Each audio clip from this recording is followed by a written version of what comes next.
एक ऐसी पुस्तक के बारे में आज हम पढ़ेंगे।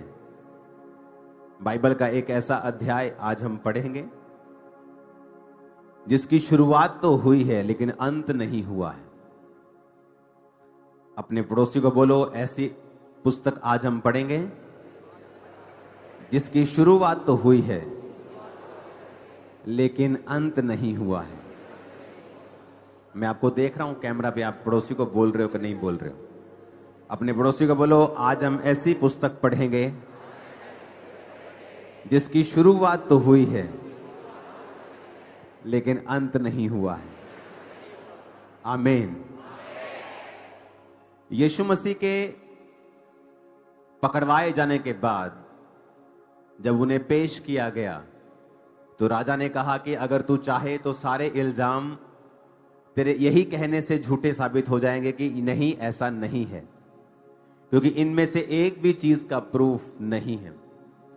पर जीसस क्राइस्ट ने कहा, बात ये नहीं है, मैं आया ही इसलिए हूं कि मैं मारा जाऊं, गाड़ा जाऊं और फिर अपनी मर्जी से अपना प्राण दूं और अपनी मर्जी से वापस लूं।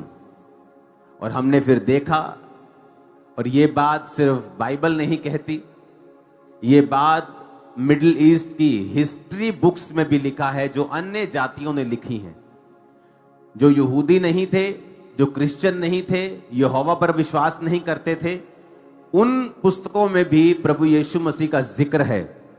और वचन कहता है कि जब वो तीसरे दिन मुर्दों में से जी उठा, फिर वो अपने चेलों को दिखाई देता रहा। जब वो अपने चेलों को दिखाई देता रहा और फिर पहाड़ पर 40 दिन प्रचार करने के बाद उसने अपने चेलों को इकट्ठा किया और उन्हें बहुत इंपॉर्टेंट बातों को बताया। परमेश्वर ने कहा कि मैंने तुम्हें आज्ञा दी है कि यरूशलेम को ना छोड़ो, वरन पिता की प्रतिज्ञा के पूरी होने की बाट जो हो, जिसकी चर्चा तुम मुझसे सुन चुके हो। आज हम प्रेरितों के पुस्तकों की बहुत सारे अध्याय पढ़ेंगे, तो स्क्रीन पर कृपया जल्दी जल्दी दिखा दिया जाए। और आपको मालूम नहीं मैं कौन सी वर्स बोलूंगा, लेकिन आपकी जिम्मेवारी है उसे जल्दी दिखाना। प्रेरितों के काम 1 उसकी 4:3 से हम पढ़ेंगे। उसके दुख उठाने के बाद बहुत से पक्के प्रमाणों से वो अपने आप को उन्हें जीवित दिखाता रहा। कौन जीवित दिखाता रहा? प्रभु यीशु मसीह। उन्हें 40 दिन तक वो दिखाई देता रहा और परमेश्वर के राज्य की बातें करता रहा। और उनसे कहा, यरूशलेम को ना छोड़ना। फिर 5 आयत में लिखा, यूहन्ना ने तुम्हें पानी से बपतिस्मा दिया है, परंतु थोड़े दिनों के बाद तुम पवित्र आत्मा से बपतिस्मा पाओगे। फिर 8 आयत में लिखा, जब पवित्र आत्मा तुम पर आएगा तो तुम सामर्थ को पाओगे, और यरूशलेम और यहूदिया और सामरिया और पृथ्वी की छोर तक तुम मेरे गवाह होंगे। यह कहकर प्रभु यीशु मसीह उनके देखते देखते ऊपर उठा लिए गए और बादलों ने उनको उनकी आंखों से छुपा लिया। अब जीसस ने कहा, पवित्र आत्मा तुम पर आएगा और उसके बाद एक काम होगा कि तुम यरूशलेम, यहूदिया, सामरिया और पृथ्वी की छोर तक मेरे गवाह बन जाओगे। यह था मास्टर प्लान जीसस क्राइस्ट का। क्या मास्टर प्लान था? कि जब पवित्र आत्मा तुम पर उतरेगा तो तुम धरती की छोर तक मेरे गवाह हो जाओगे। फिर क्या हुआ? प्रेरितों के काम 2 अध्याय में जब आप पढ़ते हैं तो पवित्र आत्मा, जब वो 120 लोग प्रार्थना कर रहे थे तो उन पर उतरा। जब पवित्र आत्मा उन पर उतरा, सामर्थ उन पर उतरी, परमेश्वर का वचन पूरा हुआ। लोगों ने कहा, तुमने शराब पी रखी है, तो पतरस उठा और लोगों को प्रचार किया।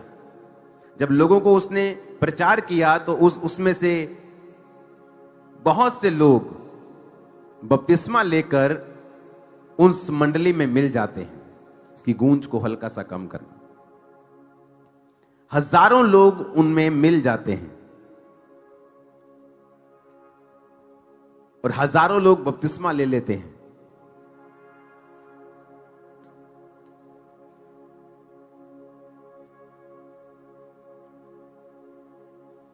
अपने पड़ोसी को बोलो, ध्यान से सुनना। अब जब हजारों लोग बपतिस्मा ले लिया तो लोगों की और जो रिलीजियस लीडर्स थे उनकी निगाह में आ गई ये चीज कि हमने ये सोचा था कि हम यीशु मसीह को मरवा देंगे और ये जो लोगों को अपने पीछे इसने लगाया हुआ है वो खत्म हो जाएगा। अब यीशु मसीह के जी उठने के बाद, उनके स्वर्ग में जाने के बाद,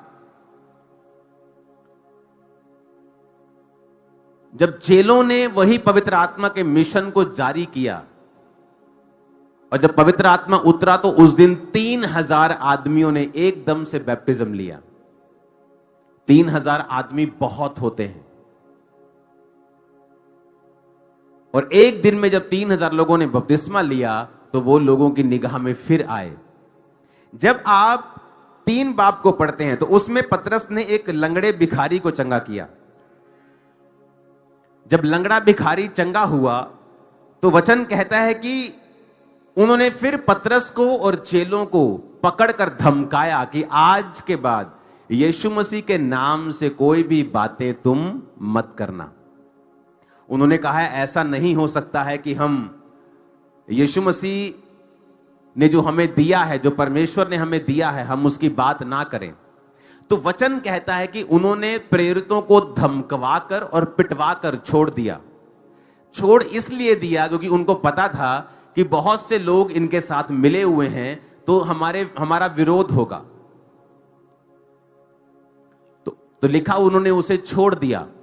तो वचन कहता है कि जब प्रेरित वापस आए तो उन्होंने आकर परमेश्वर से प्रार्थना की कि परमेश्वर उनकी धमकियां देख और अपने दासों को यह वरदान दे कि तेरा वचन हियाव के साथ सुना सकें और चंगा करने के लिए तो अपने हाथ बढ़ा ताकि चिन्ह और चमत्कार परमेश्वर यीशु मसीह के नाम से किए जाएं। अब जब ये सारा कुछ हो रहा था तो वचन कहता है कि विरोधी उठे और उन्होंने कलीसियाओं को धमकाना शुरू किया। जब कलीसियाओं को धमकाया गया तो बाइबल कहती है स्तिफनुस नामक एक इवेंजलिस्ट का कत्ल कर दिया गया जो खाना बनाने के लिए चुना गया था। पर वो उन 7 लोगों में से था जो पवित्र आत्मा से परिपूर्ण थे, जो खाने की ड्यूटी भी करते थे चर्च में, लेकिन जब प्रीच करते थे तो उनके द्वारा चिन्ह और चमत्कार भी होते थे। और वचन कहता है कि उसको जब मार दिया गया तो शाऊल उनके वध में सहमत था और लोगों ने, गवाहों ने अपने कपड़े शाऊल के कदमों में रख दिए कि वो सहमत था, उसकी निगाह में सब कुछ हुआ था। अब जब आप अगली बापों को पढ़ते हैं, जब आप 6 बाप को 7 बाप को आपने पढ़ लिया तो स्तिफनुस उस समय खत्म हो गया। जब 8 बाप शुरू होता है तो वचन कहता है कि अब शाऊल जिसने एक व्यक्ति को मरवाया था अब वो पूरी कलीसिया में फिरने लगा और पूरी कलीसिया को पकड़कर लोगों को घरों से बाहर निकालता था और उनको बांधता था और उनको जेल करवाता था। और वचन में लिखा है कलीसिया तितर बितर हुई। प्रेरितों को छोड़कर बाकी सब कलीसियाएं तितर बितर हुई। विश्वासियों के ऊपर उसने अटैक किया।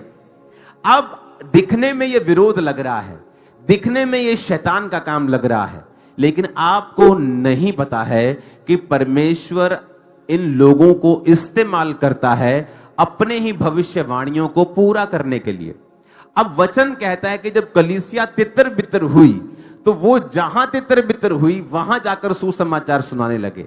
जब कलीसिया तितर बितर हुई, कोई दूसरे शहर में भाग गया, कोई दूसरी स्टेट में चला गया, कोई दूसरे देश में चला गया, जहां जाके इसके रिश्तेदार थे, जहां जहां पहुंच थी, जहां जहां कोई जानकारी थी, वहां वहां वो गए। और वचन कहता है उस वजह से जो सुसमाचार था वो यरूशलेम के बाहर गया।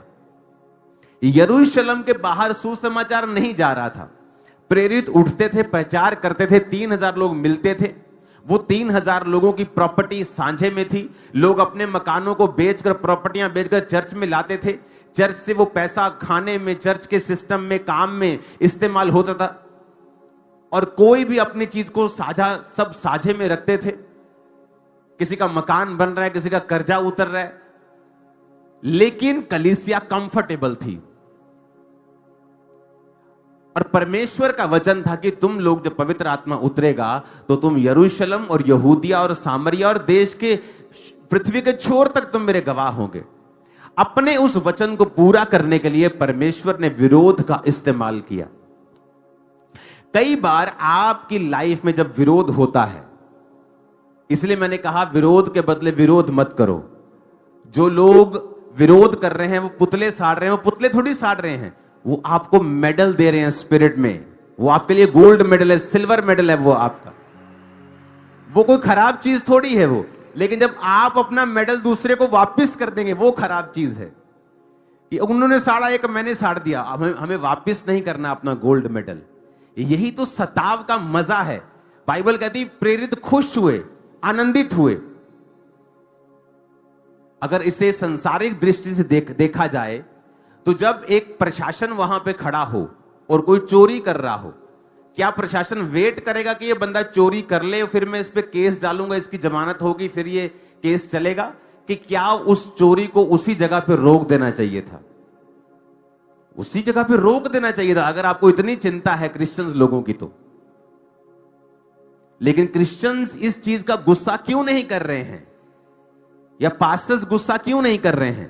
क्योंकि उनके लिए वो गोल्ड मेडल है, उनके लिए वो निशानी है कि गॉड इज विद अस, वो हमें ब्लेस कर रहा है। तो हमें यह समझना पड़ेगा। परमेश्वर ने मुझसे कहा कि वो तेरे लिए गोल्ड मेडल है, कि वही तो निशानी है। कि बाइबल कहती है उन्होंने प्रेरितों को बुलवाकर धमकाया और उन्होंने कहा यह काम तो हमसे नहीं हो सकता कि जो कुछ हमने परमेश्वर से सुना है और देखा है वो हम ना बोले। और वचन कहता है फिर कलीसियाएं तितर बितर जब हुई तो वहां वहां प्रचार हुआ, साथ की स्टेट में हुआ, साथ के देश में हुआ। धीरे धीरे धीरे वो प्रचार बढ़ता गया। फिर पौलुस जो विरोधी था, इमेजिन करो अगर उसको मार दिया होता तो आज ये पत्रियां भी हम पढ़ नहीं रहे होते। और वचन कहता है कि कलीसिया ने उसको परमेश्वर के हाथों में सौंपा। एज ए ह्यूमन बीइंग आपको गुस्सा आता है, मैं भी एक इंसान हूं, हमें भी कई बार गुस्सा आता है। लेकिन बाद में जब आप वचन पे कॉन्सेंट्रेट करते हैं, आप ध्यान लगाते हैं कि स्पिरिचुअल रीजन क्या है, आत्मिक रीजन क्या है, तो आपको मालूम होता है। 2022 में पंजाब में हर बंदा यीशु मसीह के बारे में नहीं जानता था। कोई नहीं, हर बंदा नहीं जानता था। क्रिश्चियनिटी थी, लोग परमेश्वर में आ रहे थे, वचन को कबूल कर रहे थे। लेकिन 2022 में एक धुआंधार यीशु मसीह के खिलाफ प्रचार हुआ। ऐसे नेगेटिविटी फैला दी गई क्रिश्चियंस के बारे में, क्राइस्ट के बारे में, प्रीस्ट के बारे में, पास्टर्स के बारे में, कैथोलिक प्रीस्ट के बारे में, पेंटिकोस्टल प्रीस्ट, सबके बारे में उन्होंने ये किया है, ये किया है, ये किया है। लेकिन क्या हुआ? जिसने यीशु मसीह के बारे में नहीं सुना था उसने सुना। जब उसने सर्च किया, जब आप देखते हैं अपने आसपास के लोगों में, आपके रिश्तेदारों में गवाहियां सुनते हैं कि नहीं, जो आपने सुना है वो ठीक नहीं है, आप हमारे साथ चर्च चलें, आप देखें, आप खुद जाएं, आपको मालूम होगा कितना पैसा वहां मिलता है कि नहीं मिलता। क्यों लोग वहां आते हैं? क्योंकि जिसको यीशु मसीह मिल गया, उसकी लॉटरी लगी, उसे किसी पैसे की जरूरत नहीं है। क्या मुझे है 10 लाख की जरूरत? क्या आपको है जरूरत? अरे क्या पैसा, ये क्या है पैसे की औकात यीशु मसीह के सामने?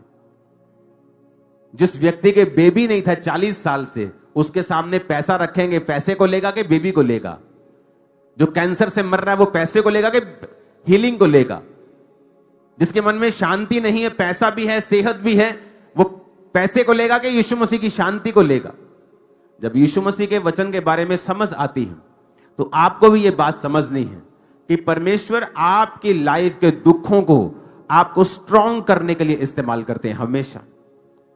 2004 में 5 में मुझे क्यों फास्टिंग करनी पड़ी इतनी? क्योंकि शैतान के अटैक्स इतने ज्यादा थे मेरी लाइफ में।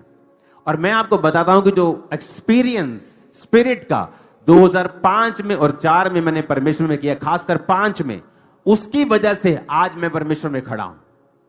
मैं इसलिए नहीं खड़ा हूं कि मिरेकल हुए, इसलिए नहीं खड़ा हूं कि मेरी लाइफ में मिरेकल हुए। आप नहीं इस बात को समझ पाएंगे शायद आज, और मैं खुल के समझा भी नहीं पाऊंगा। लेकिन वो एक्सपीरियंस जो 2005 के मेरे थे, उसी वजह से आज मैं मसीह में खड़ा हूं। उन्होंने साबित किया कि यीशु मसीह जीवित परमेश्वर है। ऐसी बातें, ऐसी घटनाएं मेरी पर्सनल लाइफ में हुई हैं जिसकी वजह से मुझे प्रूफ था, जिसकी वजह से मैं गिरा नहीं, मैंने लालच नहीं किया। क्योंकि मुझे मालूम था कि जो क्राइस्ट ने मेरे साथ किया है, ये दुनिया की कोई ताकत मेरे साथ नहीं कर सकती थी। हालेलुया। अगर आप बुद्धिमान नहीं होंगे तो लोग आपकी पॉपुलैरिटी का फायदा उठाएंगे। कभी भी नाम लेकर किसी की बात ना करो, हमेशा मसीह विरोधी कहकर लोगों की बात करो। यही तो वो चाहते हैं कि वो मशहूर हों, उस मशहूरी का जो आपके ऊपर है उसका वो फायदा उठाएं। क्योंकि क्रिश्चियनिटी की अगर आप बात करोगे तो हर देश तक बात पहुंचेगी। Very cheap way to be popular.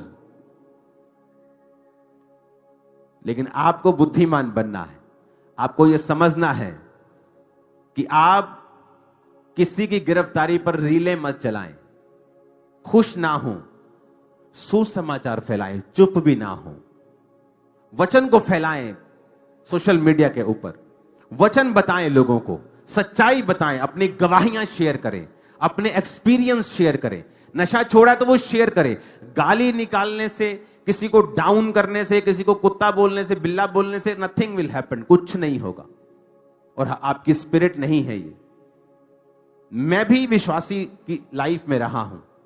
मैं तो इतना कड़क विश्वासी, इतना ऐसा मैं विश्वासी था कि लोगों को पीटने तक मैं पहुंच जाता था अपने पास्टर के लिए, क्योंकि अपने पास्टर से मुझे इतना प्यार होता था। लेकिन जब आप मसीह में ग्रो करते हैं, आप आत्मा में ग्रो करते हैं, आपके पास्टर्स आपके वचन, आपको वचन समझाते हैं कि आपको ऐसा नहीं करना जो दूसरा कर रहा है। हमें वो रीले नहीं बनानी है कि जिससे आप एक लीडर नुमा व्यक्ति लगे, कि जिसको परमेश्वर से कोई लेना देना नहीं। क्योंकि Christian leaders and Christian pastors, इनकी अलग अलग बाइबल नहीं है। 2022 में एक्शन कमेटी बनाई गई। क्यों बनाई गई? ताकि पास्टर्स के ऊपर जो विरोध या सताव है कि वो लोग जाएं और पास्टर्स के बिहाफ पर बात कर सके, पर उनकी बात भी पास्टर्स वाली होनी चाहिए। ये कोई राजनीतिक प्लेटफॉर्म नहीं है कि किसी को सीट चाहिए कि वो इस कमेटी में आए और फिर इंटरनेट पे दिखाई देना शुरू हो लगातार और बाद में उसे सीट में कन्वर्ट कर ले। ये उस चीज के लिए नहीं है। और जब आप उस चीज के लिए इसे यूज करेंगे तो डिसग्रेस आपको फील होगी कि आपके द्वारा काम नहीं हो रहा है, आप जो चाहते हैं वो आप हासिल नहीं कर पा रहे हैं। क्योंकि पहले हमने इसी तरह से कार्य किया है कि इसका कोई भी राजनीतिकरण नहीं हुआ। आप क्रिश्चियन राजनीति के खिलाफ नहीं हैं, मैं नहीं हूं। आप बनना चाहते हैं कुछ बने, लेकिन चर्चिस के प्लेटफॉर्म को आप यूज नहीं कर सकते हैं। चर्च राजनीति से परे है। वो उस व्यक्ति को भी उसी निगाह से देखती है जिसने उसका फायदा नहीं किया है। जो हर पार्टी की अगर वो चर्च में आएगी तो उसकी प्रार्थना करेगी, चाहे वो क्रिश्चियंस हो, चाहे वो हिंदू हो, चाहे वो सिख हो, चाहे वो मुस्लिम, कोई भी हो, क्योंकि उसका काम है प्रार्थना करना। उसका काम ये नहीं कहना लोगों को इसको वोट देना है, इसको देना है। तो एक्शन कमेटी का काम क्या है कि वो पास्टर्स, क्योंकि पास्टर्स प्रार्थना में हैं, वो प्रेयर में हैं, वो अपने स्पिरिचुअल कामों में हैं, वो नहीं जाके प्रशासन से बात कर सकते। अगर वो करेंगे बाकी काम कौन करेगा? तो वो एक रिप्रेजेंटेटिव हैं कि वो जाएं। और उस समय एक मौका होता है, सुपर्ब मौका होता है। जब विरोध होता है ना, तो वचन कहता है, एक जगह लिखा हुआ है कि अगर आप 8 बाब को पढ़ेंगे, 8 आयत को पढ़ेंगे, तो इस विरोध के बाद जब शाऊल ने विरोध किया ना, तो लिखा कि कलीसिया तितर बितर होकर सुसमाचार सुनाती रही। 4 आयत में लिखा है। और 8 आयत में लिखा है कि उस नगर में बड़ा आनंद छा गया। बड़ा आनंद। प्रेरितों के काम 8 उसकी 8 आयत। क्यों आनंद छाया? बड़ा आनंद क्यों उतरा उनके ऊपर? उस कलीसिया के ऊपर बड़ा आनंद क्यों हुआ? क्योंकि वो कलीसिया जब तितर बितर होकर गई, तो जिस नगर में वो गई वहां पे लोग बचने लगे, वहां पे हीलिंग होने लगी, डिलीवरेंस होने लगी। तो आनंद आ गया कि यार ये तो परमेश्वर कर रहा है, ये शैतान थोड़ी कर रहा है, ये तो प्रभु कर रहा है। देखो इन लोगों तक कभी सुसमाचार नहीं पहुंचता अगर हम विरोध में ना होते। तो अगर कोई विरोध ना करता, हम भागते ना, तो इन लोगों तक कौन सुसमाचार सुनाता? यहां का लंगड़ा कैसे चंगा होता? यहां का दुष्ट आत्मा वाला व्यक्ति कैसे हील होता? यहां का कैंसर का व्यक्ति कैसे हील होता? तो लिखा उस नगर में बड़ा आनंद आ गया।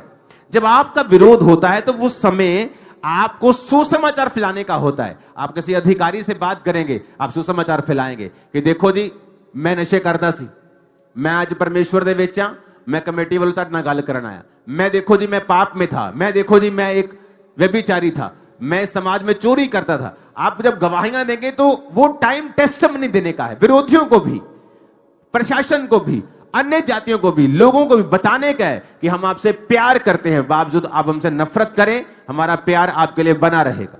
कोई किसी तरह की कार्रवाई की जरूरत नहीं।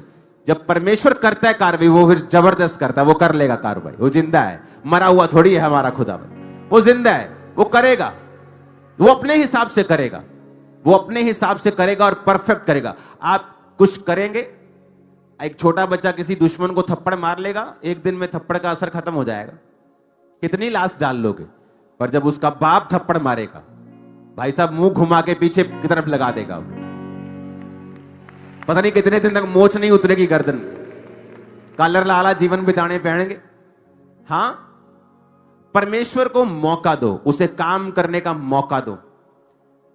हम अपनी ड्यूटीज में फेल ना हो। आपकी जो भी ड्यूटी है, आप पास्टर हैं, आपकी सोशल ड्यूटी लगी है, आपकी ड्यूटी है राइट टाइम के ऊपर जवाब देना, राइट टाइम के ऊपर लोगों के झूठ को काउंटर करना। कितने मेरी बात को समझ रहे हैं? आज दुनिया कैसी है आपको मालूम होना चाहिए। कोई बंदा किसी के कोई पाप कर बैठा और उसके अपने लोगों ने कहा ये हमारे धर्म का नहीं है, ये तो उस धर्म का है, ये हमारे धर्म का नहीं है। मैं सोच रहा था काश उस बंदे से बात करने का मौका मिले, क्योंकि वो है नहीं हमारी चर्च का, तो मैं उसको बताऊं कि देख, एक पापी की इस जगत में कोई हैसियत नहीं, और यीशु मसीह तेरे पाप माफ करने के लिए क्रूस पे चढ़ा है। मैं नहीं कहता अगर तेरे पाप माफ हो गए तो तेरी सजा खत्म हो जाएगी, क्योंकि कानून तुझे को अपने हिसाब से अब देखेगा, लेकिन आजा यीशु मसीह के पास, तेरे पाप तो माफ हो।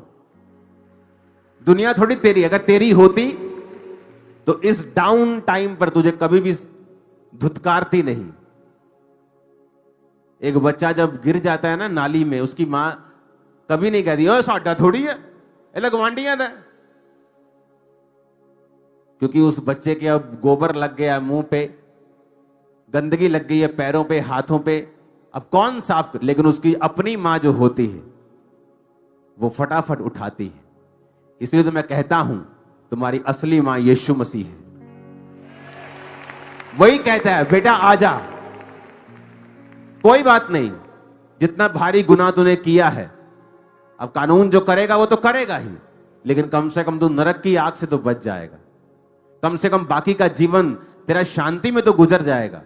तेरे अंदर वो पीड़ा जो शैतान ने और पाप ने के कारण तुझे हुई है, क्योंकि जो पाप करता है वो भी अंदर से खुश नहीं होता, वो भी अंदर से कोई ऐसा नहीं है कि प्राउड फील करता है, वो भी अंदर से दुखी होता है, छलनी होता है, मरा हुआ होता है अंदर से, वो भी मुंह दिखाने काबिल नहीं होता। और यही तो जीसस ने कहा है कि मैं पापियों के लिए आया हूं, पापियों को शर्मिंदा करने के लिए नहीं, उन्हें गले से लगाने के लिए आया हूं। वो था तो नहीं इस चर्च का, पर मैं उसे इनविटेशन देता हूं कि खुदावंद में आजा, तेरे पाप माफ होंगे। जगत जो तेरे साथ करेगा वो करेगा ही, पर परमेश्वर तुझे अनंत जीवन देगा, तेरे पाप माफ करेगा, और ताकि अगला जीवन जो तेरा हो वो दुखों से भरा हुआ ना हो। हालेलुया। काश लोगों को यह पता हो, काश लोगों को यह पता हो कि यीशु मसीह तो आए ही पापियों के लिए।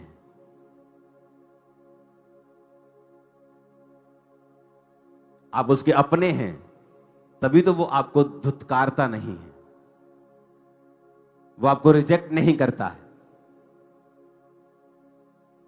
जब आप सुंदर होते हैं, स्मार्ट होते हैं, तो गवांडी भी पपियां लेंदे बच्चियां ना, है ना, ओ मेरा ओ कितना क्यूट है कितना। जब वो गंदा होता है फिर वो कोई पपी नहीं लेता, फिर उसकी मां उसको साफ करती है।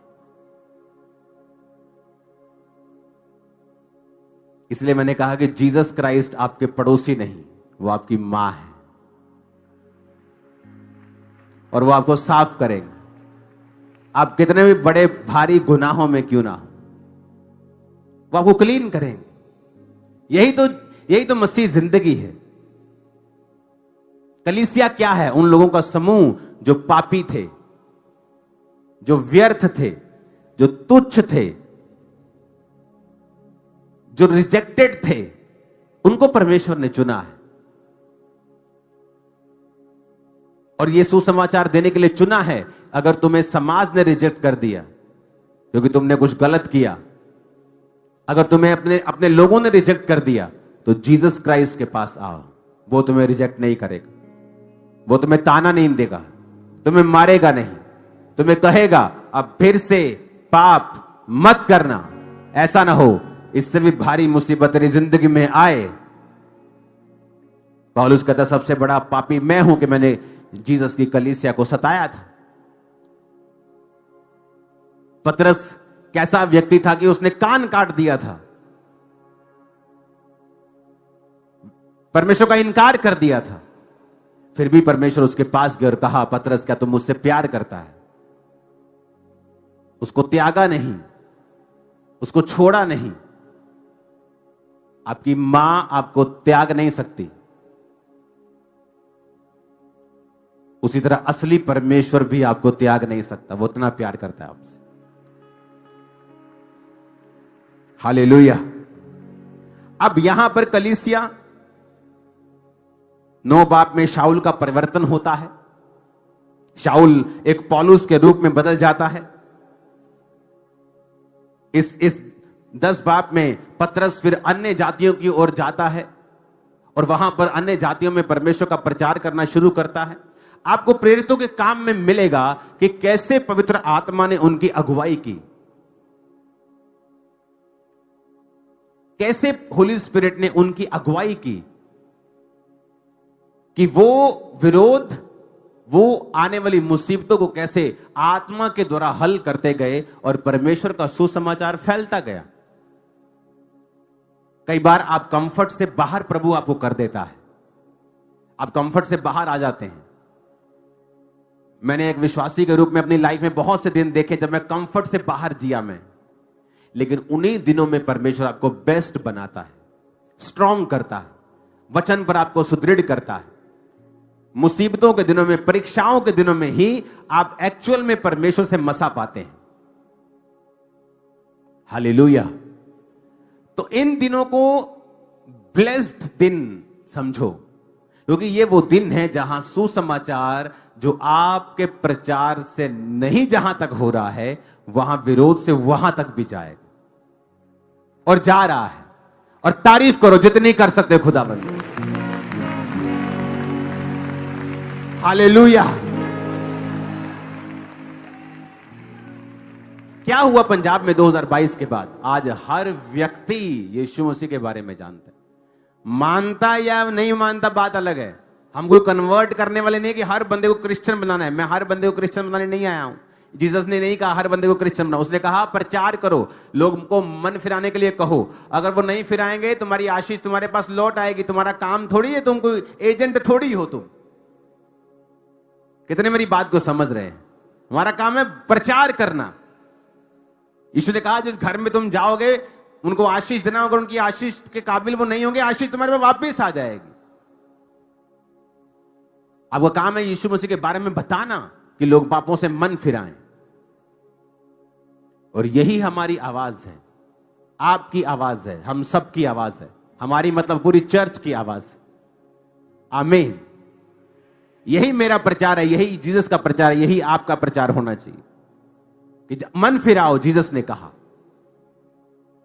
उसने कन्वर्ट होने के लिए, कुछ करने के लिए, दूसरों को निंदा करने के लिए, दूसरे धर्म को नीचा करने के लिए, दूसरे की इंसल्ट करने के लिए उसने कभी नहीं कहा। आप चुप ना रहें, अपनी गवाहियों को शेयर करें सोशल मीडिया के ऊपर, अपने एक्सपीरियंस शेयर करें, ब्लेस करें उन विरोधियों को, उनको बताएं कि आप कौन हैं और आपके साथ क्या हुआ। इमेजिन करो कितना सुसमाचार फैलेगा। अगर वो गाली दे रहे हैं, आप नीचे गाली दे रहे हैं, वो रील बना रहे हैं, आप भी एक गंदी सी रील बना रहे हैं, और आप मेरी फोटो लगा के आप गाने गुने डाल के रीलें बना रहे हैं, विरोधियों को ऐसा कर दिया। ये चीज सही, मुझे इरिटेशन होती है ऐसी रीलें देख, मेरा बेचैन, मैं इसलिए मैं देखता ही नहीं हूं फोन, बेचैन होता है मन जब आप देखते हैं कि विश्वासियों को पता नहीं है क्या करना। अब उनकी मिस्टेक नहीं है, वो उनका हार्ट अच्छा है। अगर मैं उनकी जगह होता 2005, तो मैं आपको बता सकता हूं मेरे पास्टर के लिए मैं क्या क्या करता रहा हूं। मतलब लोगों को गले पकड़ लेता था, मैं ऐसा एग्रेसिव था अपने पास्टर्स के लिए। लेकिन धीरे धीरे आप समझते हैं कि मुझे एक हायर काम के लिए परमेश्वर ने चुना है। अपने पास्टर से प्यार करो, अपने लोगों के लिए खड़े रहो, चर्च के लिए खड़े रहो, और खुदावंद इस चीज के लिए आपको बरकत देगा और आपको बढ़ाएगा भी। ये बात मेरी याद रखना। आप अपने लोगों के लिए खड़े होंगे जब आपको पता है कि आपकी चर्च वचन पे चलने वाली चर्च, आपकी चर्च तौबा का प्रचार करने वाली चर्च, आपकी चर्च हीलिंग बेचने वाली चर्च नहीं। मैंने लोगों को बताया, पिछले सालों में प्रचार किया कि अगर आपके पास हीलिंग का वरदान है, प्रोफेसी का वरदान है, आपके पास डिलीवरेंस का वरदान है, तो कृपया अपने कैरेक्टर को मजबूत कर ले, क्योंकि आने वाले दिनों में जो प्रभु मुझे दिखा रहा है, आप नजर नहीं आएंगे, आप गायब हो जाएंगे। लोगों ने बातें बनाई, बहुत कुछ कहा, लेकिन बाद में उन्हें समझ आने लगा कि मैं जो बोल रहा हूं ये मैं अपनी स्पिरिट से नहीं बोल रहा हूं, परमेश्वर की स्पिरिट से बोल रहा हूं। क्योंकि वैसा वैसा होता गया। आज कुछ लोग सोचते हैं कि हम आज जो लोग वो बोल रहे हैं, जो क्रिश्चियंस लोग कुछ नेगेटिव बोल रहे हैं, वही बातें उठाकर दूसरे लोग बोल रहे हैं, और उन्हें लगता है कि वो बच जाएंगे, क्योंकि उनकी लाइफ में भी ऐसी गड़बड़ियां होंगी जिनको वो हैंडल नहीं कर पाएंगे फ्यूचर में। मैं आपको बता रहा हूं, क्रिश्चियन लोगों की, पास्टर्स की लाइफ में, क्योंकि जो वो बोल रहे हैं वो एक दिन जबरदस्त तरह से काटने वाले हैं। इसीलिए मैं किसी के खिलाफ, किसी मिनिस्ट्री के खिलाफ कभी भी योजनाएं नहीं बनाता हूं, क्योंकि मुझे पता है जो मैं दूसरे के खिलाफ कर रहा हूं एक दिन मुझे काटना पड़ेगा। इसलिए आपने हमेशा देखा होगा कि लाख आए लाख गए, हम खड़े के खड़े हैं, और ऐसे ही होगा इन जीसस ने। कभी कोई हिला नहीं सकता आपको, आपके अपने पाप के अलावा, आपकी अपनी मिस्टेक के अलावा आपको कोई हिला नहीं सकता। आप जीसस का काम करेंगे, लोग बोलेंगे, उन्हें साबित करने दें। कोई आपको बोलता है आप धर्म बरते हैं, साबित करने दो। कोई बोलता है आपने 25 लाख दिया, साबित करने दो।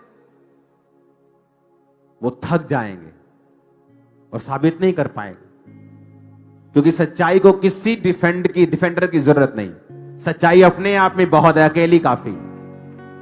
और वचन कहता है झूठ पल भर का होगा और सच्चाई सदा बनी रहेगी। सच्चाई हमेशा बनी रहेगी। तो अगर ये सच्चाई है तो बनी हुई, 2000 साल से बनी हुई, उससे पहले भी ये सच्चाई थी, तब भी बनी थी, अब भी बनी हुई है, फ्यूचर में बनी रहेगी। आज सरकारें कबूल कर रही हैं परमेश्वर के नाम को शरिया, देश कबूल कर रहे हैं, वापिस आ रहे हैं। यूरोप के बहुत से लोग क्रिश्चियनिटी में, गूढ़ी क्रिश्चियनिटी में वापिस आ रहे हैं। और मैं आपको बता रहा हूं, ये प्रोफेटिक वर्ड मैं रिलीज करूंगा 2026 के लिए। आप लोग क्रिश्चियन, पंजाबी क्रिश्चियन, यूरोप में बेदारी का कारण होंगे आने वाले सालों में। मैं आपको बता रहा हूं, क्योंकि क्रिश्चियन कमेटी को भी, ग्लोबल कमेटी को भी मैं एक्सपैंड करने वाला हूं। इंटरनेशनली बहुत से एमपीज, बहुत सी सरकारें, बहुत से इंटरनेशनल जो मंत्री हैं रिसेंट सरकारों में, उनको साथ लेकर क्रिश्चियनिटी की आवाज को ग्लोबली हर देश के पीएम तक, हर देश की सरकारों तक पहुंचाया जाएगा। ये खुदाबंद और बताया जाएगा कि ये पंजाबी क्रिश्चियंस आपके फंड के पीछे नहीं है। ये पंजाबी क्रिश्चियंस सिर्फ जीसस क्राइस्ट के वचन को दे रहे हैं। मैं आपको बता रहा हूं, आप लोग यूरोप में बेदारी का कारण बनने वाले हैं। पौलुस की हिस्ट्री में वो वहां का हीरो है जिसने फैलाया, बेदारी फैलती गई, हर गली में चर्च, हर नुक्कड़ पे चर्च। फिर लोग नाम के क्रिश्चियन रह गए, आत्मा में थोड़े ठंडे हो गए। अब दोबारा से आप उन्हें आत्मा में गर्म करने वाले हो जाओगे। ओ आमीन ऊंचे वाला चाहिए चर्च। तो अगर आप पंजाबी देखो, वो हर जगह मौजूद है। बॉलीवुड में हर बड़ा आदमी पंजाबी है, हर बड़ा प्रोड्यूसर पंजाबी है, फौज में पंजाबी है, इनकम टैक्स देने में पंजाबी है, बिजनेसमैन पंजाबी है, चैरिटी में पंजाबी है, बेदारी में भी खुदाबंद ने पंजाबियों को चुना है। आप देखना फ्यूचर में क्या होता है। ਤੁਹਾਡੀਆਂ ਗੱਲਾਂ ਹੋਣਗੀਆਂ ਹੁਣ ਇੰਟਰਨੈਸ਼ਨਲੀ, ਤੁਸੀਂ ਇਸਤੇਮਾਲ ਕੀਤੇ ਜਾਓਗੇ ਪਰਮੇਸ਼ਵਰ ਦੇ ਦੁਆਰਾ, ਉਹਦੀ ਰੂਹ ਦੇ ਨਾਲ। ਆਮੀਨ। ਉੱਚਾ ਚਾਹੀਦਾ ਚਰਚ। ਹਾਲੇਲੂਇਆ। ਔਰ ਸ਼ੈਤਾਨ ਜਿਹੜਾ ਉਹ ਜਾਣਦਾ ਇਸ ਗੱਲ ਨੂੰ, ਇਸੇ ਲਈ ਉਹ ਪੰਜਾਬੀਆਂ ਨੂੰ ਫੜਨ ਦੀ ਕੋਸ਼ਿਸ਼ ਕਰ ਰਿਹਾ। ਇੱਥੇ ਨਹੀਂ ਸ਼ੈਤਾਨਾ ਤੇਰਾ ਜ਼ੋਰ ਚੱਲਣਾ, ਇੱਥੇ ਨਹੀਂ ਚੱਲਣਾ। आमीन। और कलीसिया ਨੂੰ ਵੀ ਇਹ ਗੱਲ, कलीसिया को भी ये बात समझनी। ਮੈਨੂੰ ਹਿੰਦੀ 'ਚ ਹੀ ਕਹਿਣਾ ਪੈਂਦਾ ਕਿਉਂਕਿ ਫਿਰ ਦੂਜੀਆਂ ਸਟੇਟਾਂ ਵਾਲੇ ਵਿਚਾਰੇ सोचते कि ਕੀ कह रहे पास्टर जी। आप समझ रहे मेरी बात? आपको भी ये बात समझनी है कि आपको एक बड़े मकसद के लिए परमेश्वर ने चुना है। बिगर एक मिशन है हमारा, खुदाबंद के नाम को लेके जाना। कि जीसस कन्वर्जन करने नहीं आए, हम आपके धर्म को नीचा करने नहीं आए। हमारा मकसद स्पिरिचुअल है। इसलिए मैंने कहा कि आप इस चर्च को पॉलिटिकल ग्राउंड के रूप में या एक सीढ़ी के रूप में इस्तेमाल मत करें। आपको कुछ पॉलिटिकली करना है, आप इन कमेटियों और चर्च के आउटसाइड रह के करें। चर्च आपके लिए प्रेयर करेगी, वो आपका साथ देगी जैसे वो बाकियों का साथ देती है, क्योंकि आपका मकसद इस संसारिक राज को लेके आना नहीं, क्रिश्चियन गवर्नमेंट लेके आना नहीं है। इतना छोटा मकसद यीशु मसीह का हो सकता है क्या कि आप उसको छोटा करना चाहते हैं परमेश्वर को? आप करें जो करना चाहते हैं, प्रभु आपके संग होंगे। लेकिन यह बात याद रखें कि मिनिस्ट्रीज को, पास्टर्स को प्रोटेक्ट करना, उनके लिए बात, प्रोटेक्ट तो खुदा करता है, उनके लिए जाना और बात करना ये आपका काम है सिर्फ कमेटी का। कि आप जाएं प्रशासन में बात करें, वहां पे गवाही दें।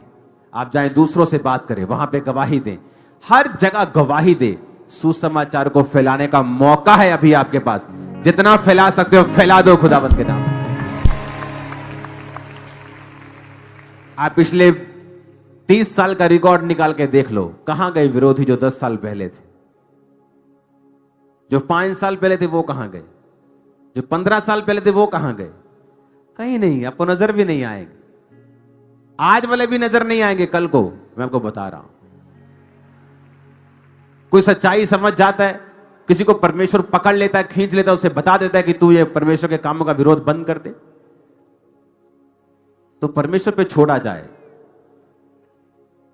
देखो फिर क्या होता है। मैंने अपनी लाइफ में पर्सनली अपने लाइफ के ऊपर लोगों को अटैक करते देखा है, और फिर उनकी हालत भी मैंने देखी है। उन्हें कोई कर्ज नहीं किया, उनके लिए कोई प्रार्थना नहीं की, बस अपना काम करता रहा।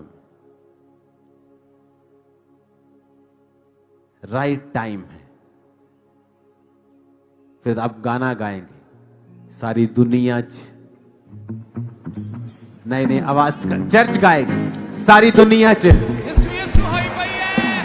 आज मुझे भी बैठना पड़ रहा है क्योंकि 1-2 आयतें नहीं थी, आज पूरा प्रेरितों का काम मैं आपको समझा रहा हूं। हालेलुया। कलीसिया का काम है प्रेयर करना। वचन कहता है जब याकूब को पकड़कर मरवा दिया गया परमेश्वर के चेले को, तो जब उन्होंने बाकी चेलों को पकड़ा तो कलीसिया को अपनी गलती समझ आई। कलीसिया समझती है कि ये पास्टर बहुत सामर्थी है, इसे प्रेयर की जरूरत नहीं। वो सामर्थ एक वरदान है, चंगियाई का एक वरदान है। और कलीसिया ने जब प्रार्थना की तो बाइबल कहती पतरस को दूतों को भेजकर छुड़ा लिया गया। प्रेयर्स में पावर है। कल से जब फास्टिंग प्रेयर होगी, आप चर्च में होंगे और आप प्रेयर्स करेंगे और शैतान के किलों को ढहता हुआ, गिरता हुआ, बिखरता हुआ आप देखेंगे।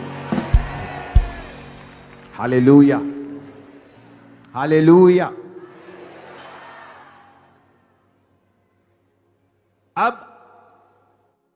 प्रेयर करना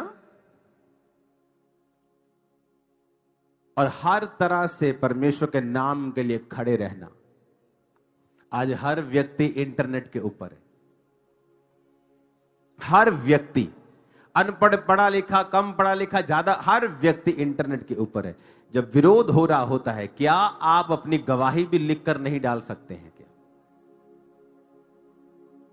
जब आप अपनी गवाहियों को लिखेंगे कि परमेश्वर ने आपके साथ क्या किया है, ये आपका नाम, ये आपकी आईडी पे लिखा है कि मैं परमेश्वर में आया हूं, मुझे कोई पैसा नहीं मिला, लेकिन यीशु मसीह ने मेरा जीवन बदला है। हालेलुया।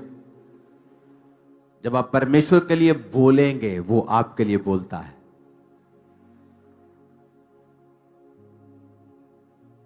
जब आप परमेश्वर के लिए स्टैंड लेंगे, वो आपके लिए खड़ा होता है। कि सच्चाई हर व्यक्ति तक पहुंचती है, हर प्रशासन तक, हर सरकार तक, हर लोगों तक। आज इस बात की बधाई मैं आप पंजाबी क्रिश्चियंस को देना चाहता हूं कि पूरे पंजाब को आज यीशु मसीह के बारे में मालूम हो चुका है।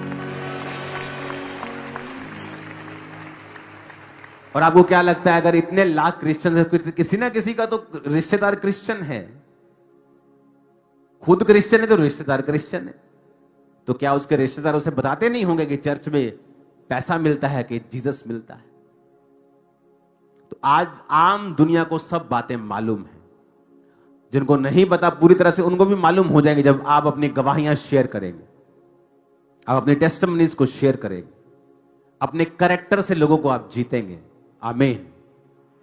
परमेश्वर के वचनों को सुनने के लिए हमारे चैनल को सब्सक्राइब कीजिए और हमारी लेटेस्ट वीडियो सबसे पहले देखने के लिए बेल आइकन को प्रेस कीजिए।